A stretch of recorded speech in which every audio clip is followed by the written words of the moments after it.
नमस्कार छात्रों, आज हम पुनरावर्तन में आगे की इकाई के बारे में चर्चा करेंगे। तो सबसे पहले देखते हैं सप्ताह के दिन। सप्ताह यानी क्या? सप्ताह यानी अठवाडिયું। सप्ताह किसे कहते हैं? अठवाडिયું। अठवाडिયાના દિવસો, दिन यानी दिवस। आप गुजराती में सीखे होंगे दिन के नाम, ठीक है। रविवार, सोमवार, मंगलवार, बुधवार, गुरुवार, शुक्रवार, शनिवार। इसी प्रकार से पूरा सप्ताह यानी अठवाडिયું 1, 2, 3, 4 सप्ताह पूरे होते हैं तो एक महीना होता है। जैसे 12 महीने पूरे होते हैं तो एक साल होता है यानी वर्ष। तो इसीलिए यहाँ पर अगर दिनों की गिनती દિવસની ગણતરી કરવી હોય तो અઠવાડિયાના વારના નામ તમને આવડવા જોઈએ। चलो यहाँ देखते हैं सप्ताह के दिन। हिंदी में सप्ताह का सबसे पहला दिन कौन सा माना गया है? रविवार। पहला दिन है रविवार, कहा है ना। तो पहला दिन यानी पहलो दिवस रविवार। इसके बाद है सोमवार। रविवार पछी सोमवार। हमेशा याद रखो, જ્યારે પણ પૂછાય કે અઠવાડિયાનો પહેલો દિવસ કયો તો કયો આવશે? રવિવાર। ઘણા વિદ્યાર્થીઓ શું સમજે છે કે પહેલો દિવસ એટલે સોમવાર। સોમવાર નહીં, પણ પહેલો દિવસ એટલે રવિવાર। रविवार के बाद है सोमवार। सोमवार के बाद मंगलवार। इसके बाद है बुधवार। सोमवार के बाद मंगलवार आता है, मंगलवार के बाद बुधवार आता है।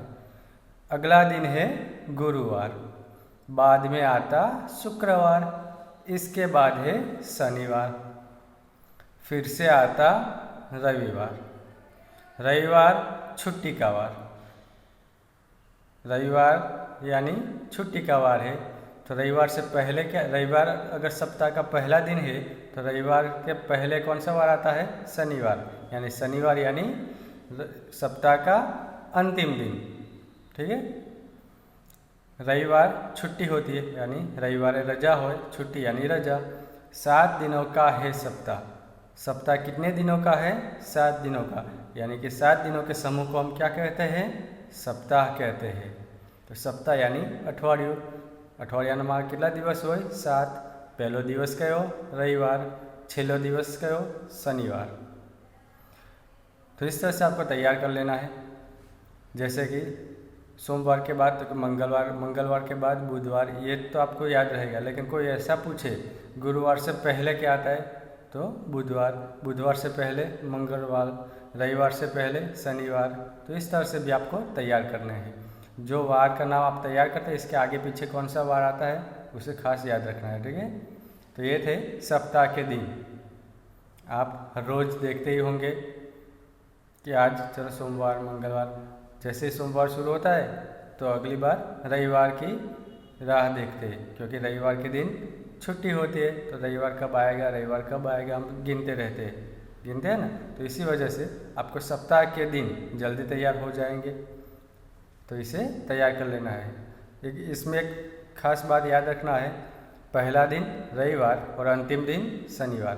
7 दिनों के समूह को सप्ताह कहते हैं। इन 3 बातों को आपको खास याद रखना है, ठीक है।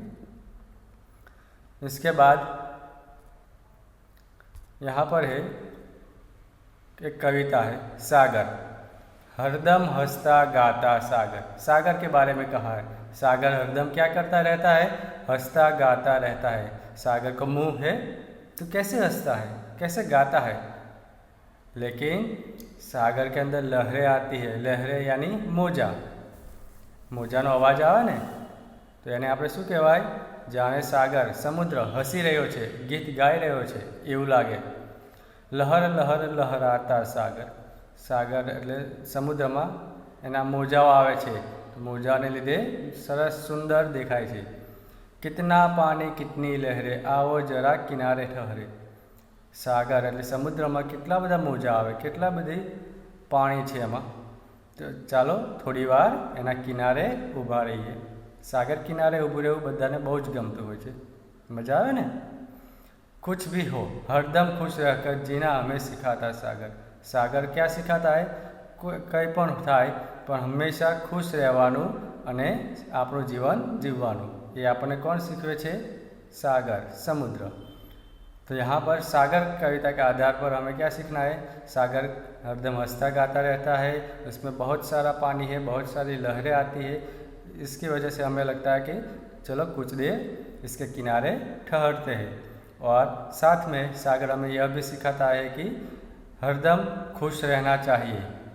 तो यह हमें सागर सिखाता है। इसके बाद आगे हमने गिनती इकाई नंबर जो 15 थी, इसके अंदर 1 से 20 तक, इससे पहले दूसरी इकाई में भी गिनती आई थी, ठीक है, वो लेकिन 1 से 10 तक की थी। यहाँ पर 1 से 20। तो यहाँ पर जो गिनती है अंक और शब्द में आपको लिखनी है। यहाँ पर अंक में लिखेंगे, यहाँ पर शब्द में। और जब तक तैयार न हो जाए बार बार लिखने की कोशिश करें अपनी नोटबुक में और लिखते हुए तैयार कीजिए, क्योंकि लिखने से आप सही शब्द लिख पाएंगे। चलो देखते। 1 2 3 4 5 6 7 8 9 10। 1 से 10 तक गिनती हमने पहले भी सीखी थी। अब आगे इसमें शब्द में अब खास ध्यान देना। 11, कई बच्चे क्या कहते हैं? 11 ऐसे बोलते हैं, लेकिन ऐसे नहीं।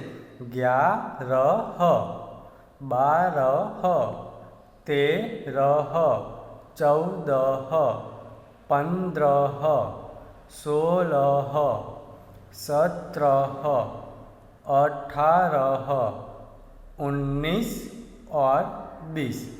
तो इस तरह से ये 1 से 20 तक की गिनती है। 1 से 10 तो आप तैयार है। अब 11 से 20 में जैसे बोलता हूँ आप इसे दोहराइए। 11, 12, 13, 14, 15, 16, 17, 18, 19, 20। ठीक है। तो इस तरह से आपको यहाँ पर अंक में और शब्द में गिनती लिखनी है और तैयार करनी है। किताब में नोट में आपने लिख दिए, फिर भी याद नहीं रहे तो इसे दोबारा लिखिए, बार बार लिखिए। जितनी बार आप ज़्यादा लिखेंगे आपको जल्दी से याद रहेगी। तो यहाँ पर आज पुनरावर्तन में हमने सप्ताह के दिन के बारे में सीखा, सागर के बारे में सीखा और ये थी गिनती। तो इन सबको अच्छे से तैयार कर लीजिए और एक बार दो बार बार बार इसे देखिए, जिससे आप जल्दी से तैयार कर सकते हैं। धन्यवाद।